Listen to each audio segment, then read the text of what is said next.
Now, do you struggle with your skin but don't know how to battle the blemishes? Well, skincare queen Caroline Hirons is here to answer all of your unanswered questions. So, what questions have we asked that are unanswered? I don't know if it's so much a question, but a few myths. Yeah. Because the thing I'm asked the most about is spots. Yes. And acne and blemishes and blackheads and everything in that. To squeeze or not to squeeze? Yes, exactly. I thought it'd be easier to debunk a few myths first. Okay. And then what you should do. So it's things like what causes spots. Yeah. Can you get it from kissing someone who has a spot? No, What? that's a cold sore. Cold sore you Right. can, but not spots. Do you get it if you use products that have too much oil in? Can food do it? All of those kind of things. So it's more of a, and the answer is kind of ish, but no, hormones are predominantly the reason. Yeah, and it's why you don't see a lot of spots on a 7-year-old and a 70-year-old. Right. It's teenage years, perimenopause and menopause. And then the poor it chaps. just goes on forever, doesn't it? Yeah, and it's basically your hormones doing this. Right. And so there's a few myths, things like putting toothpaste on spots and nappy cream on spots. And Yeah. Does So, that work? Toothpaste on spots? Why? I don't know. Isn't that supposed to dry them out and you have a nice minty face? I don't know. It's made for your teeth. Put it in your mouth. But nappy cream's healing. So, well, the Doesn't it nappy dry cream out? has a tiny bit of truth to it, but only a tiny, because they're actually very comedogenic, which means they will block your pores. And it's designed for the other cheek, not this one. Oh, OK, got it. So it has a bit of zinc in it, and the zinc can be quite healing. So if you're someone who says, oh, I've got a spot and I've just put something on it, a bit of nappy cream on, and it was better the next day, you've probably taken the redness down, but it won't have cleared out what's in there. That's good. So it's much more about sort of, and then things with diet. I'm not big on making people feel guilty for them having So if spots. you eat chocolate and there's sort of a breakout. But the reality, there is a teeny bit in that, but it's to do with androgen and things like that. But it's more about when do you crave chocolate? Because then you're more hormonal. And the month before your period, and then you're going to get the hormonal spot. Yeah. So it depends. Now, obviously, if you have what anyone in the business would call proper acne, if it's debilitating and you stress about your face and it causes anxiety and it's on your chest and on your back, or you think you've tried everything, then you need a doctor. And if you're not getting any, we are short of dermatologists in this country. It's not like the States. At the last count, we're about 200 dermatologists short. Oh, right. So the waiting lists are really long. If you can afford it, go private. You need to see a derm. If you're talking about, and on women in particular, they call it the hormonal beard, and it's if all your spots are in this area, then it is more than likely linked to your reproductive area. Right, OK. Other spots you can kind of tweak if they could be food related, it could be a minor food intolerance, things like that. So we tend to go for things that, let's talk about how we can support people who have it rather than saying, don't pick it. Do you squeeze spots? I mean, I do.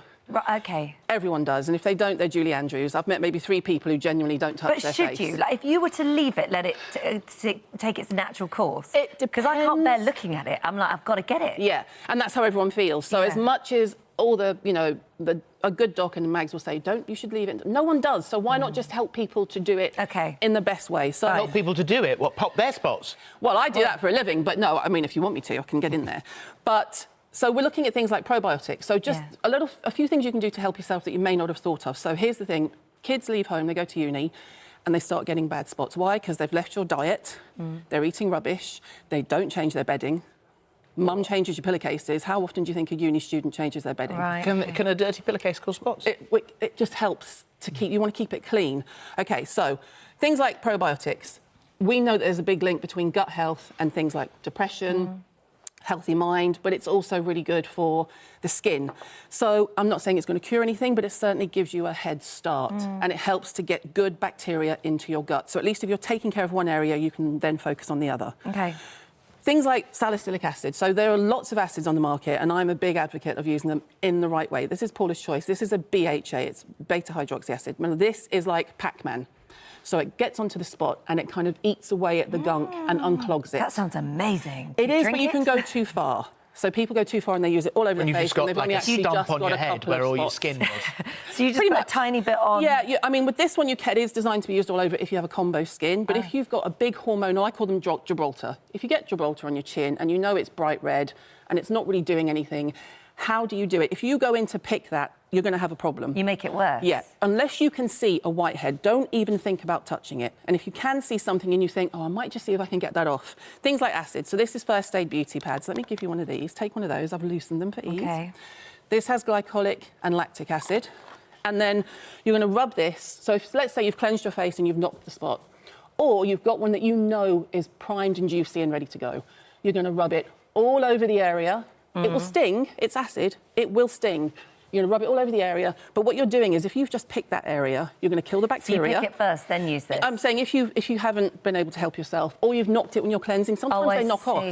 Go in there, rub it with the acid, and then hold it really tightly on the skin. This is going to stop you scarring. Yeah. Because if you've got blood flow, you're not going to scar. If you do scar, is there a way of... Because I've got, like, little scars left from spots I had, like, when I was a teenager that you think... That's more of a laser. That's in a clinic situation. You're not going to get rid of an old scar with anything over the counter. Do you know the thing is, I have a problem. Yeah. I always have a problem. We had Alice Beer here and showed us a riverbank that actually had... It was like an island. Yeah, I saw the wet wipe. Yeah, saw the wet wipe. Absolutely. Is that plastic? Is there any plastic in that? Well, it's cotton pad, but it'll have rayon in it. Yeah, so it will be. So I'm with you, but you can do things like this. You can go... There's plenty of liquid. These are more for ease, for to show on telly, but there are more liquids than there are pads. Right, yeah. okay. So don't worry about that score. And then when you've done your acid, you're going to go straight in with an oil, and this does the exact opposite of what everyone says, exactly that face. So if you go... So, for example, jojoba oil is the closest oil to the body sebum, to the sebum in the skin. So your skin doesn't react to it. It doesn't go, oh, I'm going to block this pore. And it's super, super light. So you literally... Totally. So if you take it as you would there, and you dab it and hold it on the spot, you can have a go, and it's obviously fragrance-free, it's natural. I've never heard that and rub it round. And I call it nuking and then comforting it. So you nuke it with the acid, and then you go in softly with the oil. And what the oil does is it moisturises the area, because the thing about drying out spots is you don't only dry out the spot, you dry out the entire area around it. Yeah. Then you pick it, and that's when you scar. Wow. Well, that I didn't know. You wouldn't think that something that was as oily as that would be... But then if you think of it, if you're going to do a teeny bit and you rub it, and what will happen is it might come to a head again, and then you just it'll gently come off, and it will slowly heal, and you go back to your normal skincare routine. When you squeeze a spot, does it spread them underneath the skin and then they come out more? No. Right, that's not a thing. No, but what you do want to do is make sure if you are going to pick, you need really, really clean fingers, tissue paper, and I have tons of stuff on the blog about picking spots properly. And we can do it on air, but it's very not good just before your lunch. No, I know, this is the wrong time. And there are certainly some that you... And there are certainly some I mean, I don't like watching other people's, but I've got a bit of a fascination with spots. But when your kids are bigger, especially boys, the back of the neck, oh, it's beautiful. And should you steam it first? Hot flannel? Hot flannel. Flannel, yes. Hot flannel. Hurrah for flannel. Yes, I get very excited. Yeah. OK, we should do spots. We should do spots. We should do. And also what not to touch. Some you just don't touch, and it's not a black and white. It's quite grey. Yeah. But this is more for if you know you've knocked it off, or yeah. That jojoba oil. Perfect. And this one is squalane, and this is also just plant derived. Totally natural, both affordable, no fragrance, trying to keep it clean. Love that. Thank you. Thank you. Thank you very much. Thank you very much.